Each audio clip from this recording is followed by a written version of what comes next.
Did you know one man survived being poisoned, shot, beaten, and shot again, only to drown in a frozen river? Grigory Rasputin was a mysterious holy man who gained incredible power over Russia's royal family. His enemies had enough. In December 1916, they decided he had to die.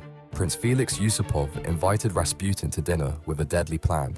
He served cakes laced with enough cyanide to kill 10 men. Rasputin ate them all. Nothing happened. Panicking, Yusupov pulled out a gun and shot him in the chest. Rasputin collapsed, but then something terrifying happened. He got back up and lunged at his attacker.